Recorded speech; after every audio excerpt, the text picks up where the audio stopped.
There is a particular kind of pain that silence delivers, the absence of a goodbye, the echo of footsteps that never return. When someone leaves without closure, we often imprison ourselves within the waiting. We haunt our own memories. But healing is not about forgetting, it is about transforming.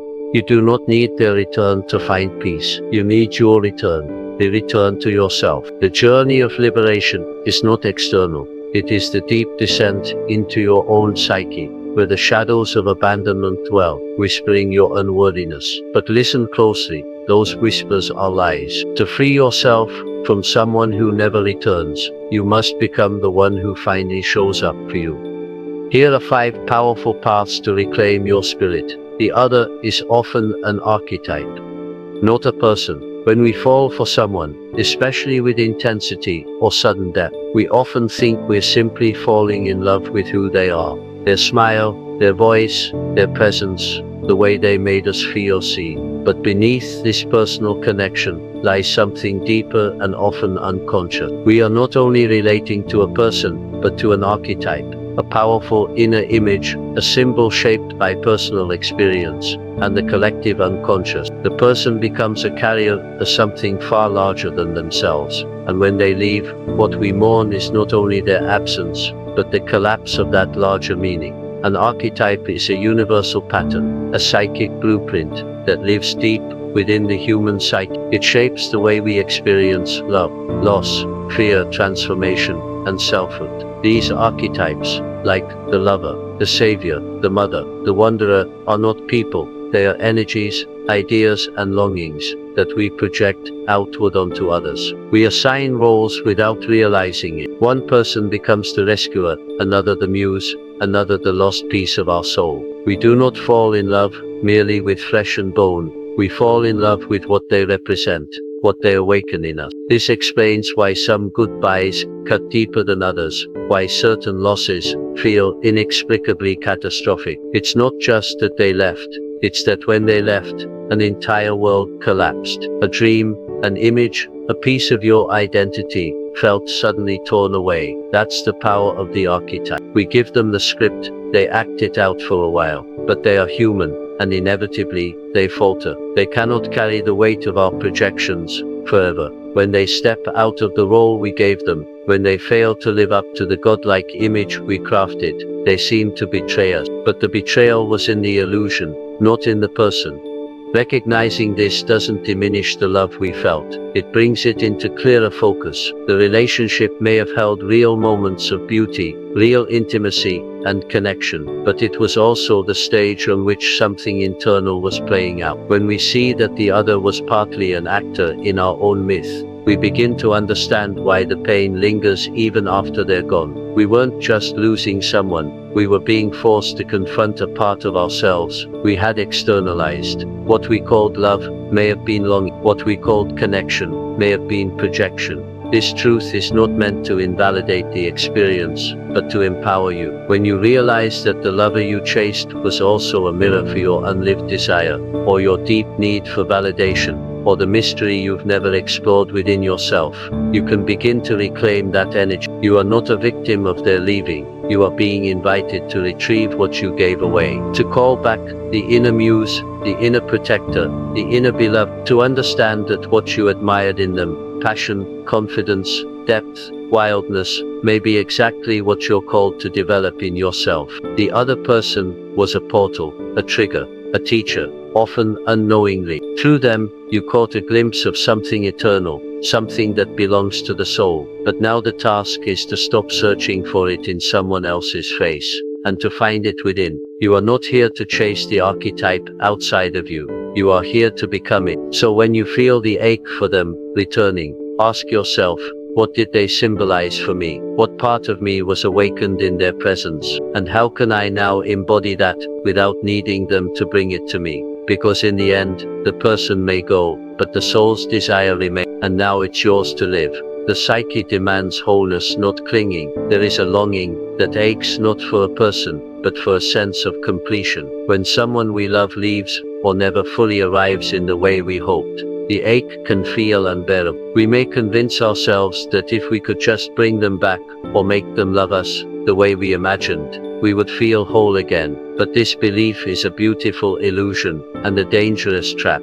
The psyche does not seek attachment at any cost. It seeks wholeness, and wholeness is never found by clinging to what has already gone. Clinging is the mind's attempt to freeze time. It is born from fear, the fear that without this person, without their presence, validation, or affection, we are somehow less. It disguises itself as love, but it is rooted in lack. It says, I cannot be whole without you. But your soul knows better. Your soul knows that no person, no matter how extraordinary, can complete you. They can awaken parts of you, reflect your beauty back to you, stir your deepest feelings, but they cannot become your missing piece. Because there is no missing piece, only pieces you have forgotten how to hold. When you cling, you shrink, you fixate, you pour your energy into maintaining a bond that may no longer serve your growth.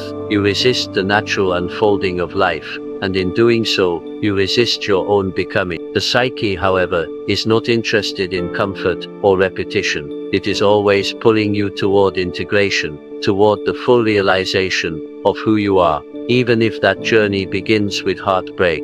To become whole, you must allow space for what is real. Sometimes the person you loved wasn't meant to stay. Sometimes the version of yourself you became in their presence was temporary, a glimpse of something you're now called to nurture on your own. If you continue to grasp for what was, you block what could. You cannot evolve while holding on to something that no longer exists. This does not mean you should rush to let go or suppress your grief. Grief is part of the path to wholeness. It clears the space. It forces you to confront what you've outsourced, your joy, your security, your self-worth. In grief, you meet the tender places within you that were left behind long before this relationship began. And that is the invitation, not to cling to someone else, but to reclaim yourself. The psyche does not demand perfection. It does not require you to never feel pain, never long, never miss, but it does require truth. And the truth is, clinging to someone who cannot meet you, love you, or return to you, is not an act of devotion. It is a denial of your own worth. You are not meant to spend your life grasping for someone who has chosen to walk away. You are meant to face the pain, learn from it, and then rise from it, stronger, clearer, and more whole than before. Wholeness is not found in being loved by another. It is found in loving yourself enough to let go of what hurt you. It is found in choosing your own path, even when it's lonely. It is found in listening to the deep, steady voice within that says, you are enough, you are complete, you are already home. To stop clinging is not to stop caring. It is to stop abandoning yourself. It is to turn toward your own healing with the same intensity you once directed toward them. It is to remember that the person who left was never the final chapter, just a page. And you are still writing the story, so loosen your grip. Let the memory breathe. Let the silence speak, and walk forward, not because they are gone, but because you are ready to become whole. Unresolved grief becomes repetition. Grief that is not fully felt does not vanish. It waits. It settles in the body, buries itself in the psyche, and whispers through your future choices. It becomes a quiet pattern, invisible on the surface, but relentless underneath. Unresolved grief doesn't simply fade with time. It transforms. If left unacknowledged, it reemerges as repetition. The same relationships, the same heartbreaks, the same sense of abandonment or longing, played out over and over again with different faces. What is not mourned is relived. When someone leaves, and you don't allow yourself to grieve, truly grieve, you do not move on. You fragment. You press the pain down. Tell yourself it wasn't a big deal, or that you should be over it by now. Maybe you rush into a new relationship, or distract yourself with work validation or constant busyness. On the surface you seem functional, maybe even healed, but inside, something remains unfinished. That wound, unprocessed, unspoken, becomes a magnet, quietly attracting experiences that match its frequency. The psyche, driven by an unconscious need to resolve what was left undone, recreates situations that echo the original hurt. We think of grief as something passive, something that happens to us after a loss, but grief is also an active force, one that demands your participation. To grieve is to surrender to truth. To say, yes, this hurt me. Yes, I loved. Yes, I lost. It is the soul's way of metabolizing pain, transforming it into wisdom, clarity, and depth. If this process is blocked or avoided, the pain stays frozen in time, and your future becomes shaped not by conscious choice, but by the silent force of what was never faced. This is why you may find yourself continually drawn to people who leave you, or partners who remain emotionally unavailable. It's not that you want to suffer, it's that your inner world is seeking a way to resolve the original grief. On some level, you hope that this time things will end differently, that this time you'll be chosen, that this time the pattern will break. But patterns don't break by being repeated.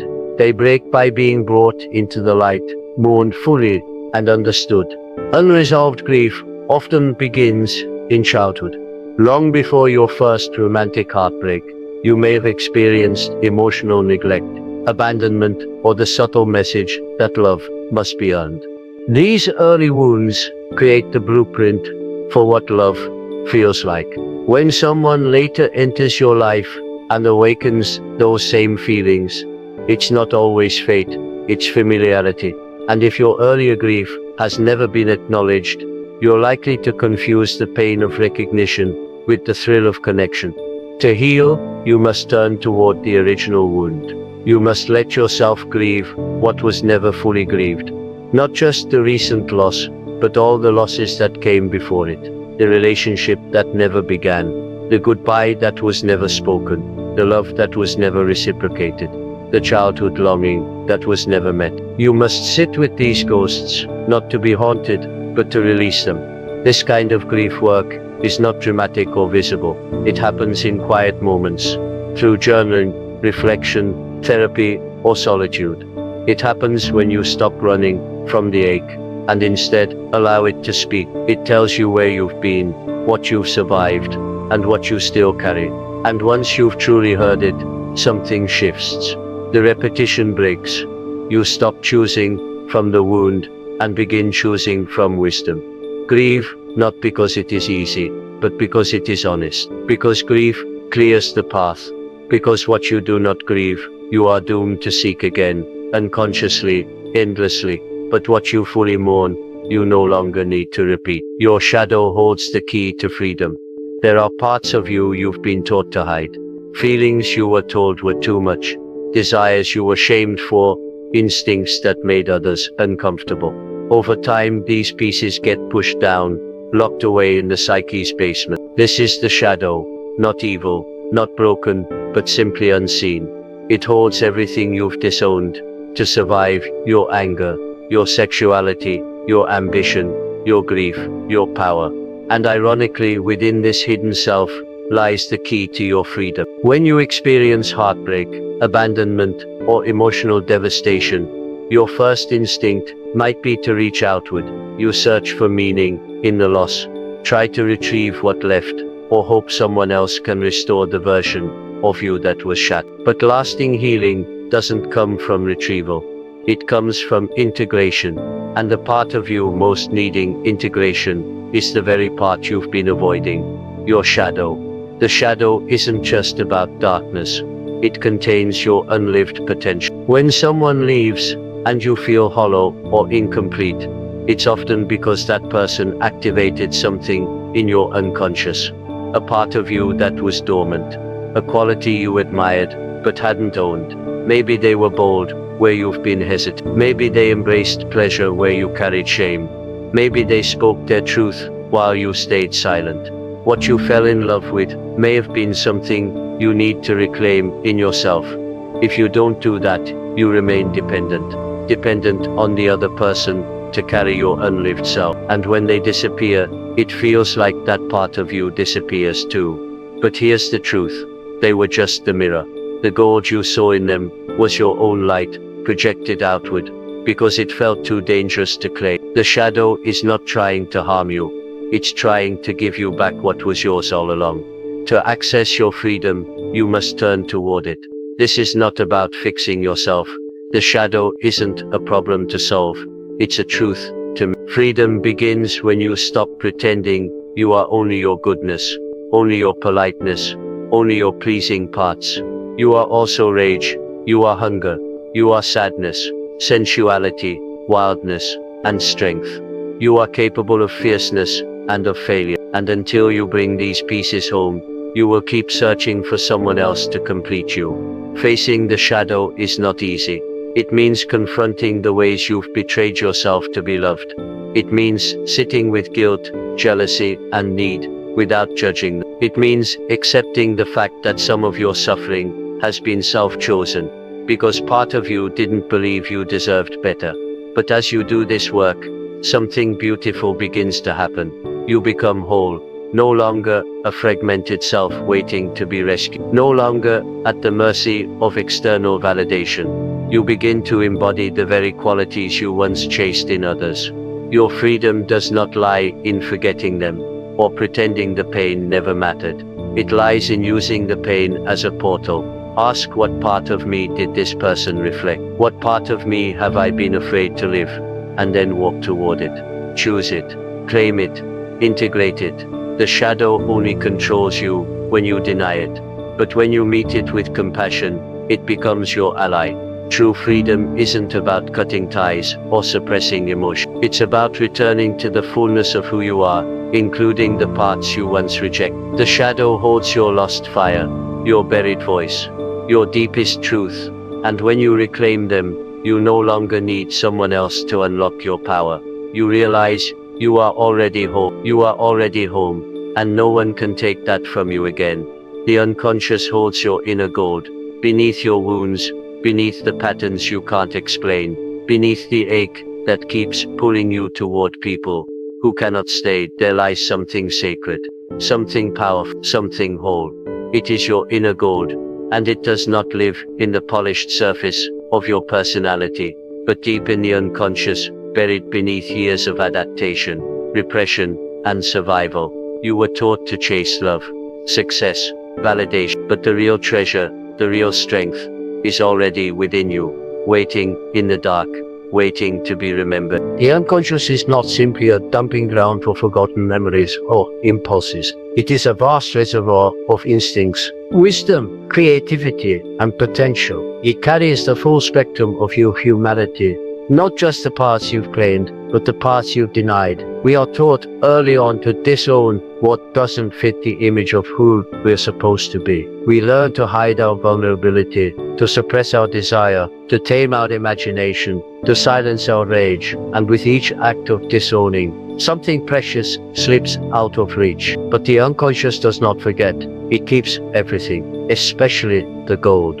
Your gold may be your authentic voice, the one you were too afraid to use. It may be your passion, dimmed because it made others uncomfortable. It may be your deep sensitivity, mocked or misunderstood by a world obsessed with toughness. When someone enters your life and awakens these parts in you, when they make you feel seen, alive, powerful, it feels like you found something outside of yourself. But in truth, they are only holding a mirror. You are responding not just to them, but to the lost treasure within yourself that they've unknowingly illuminated.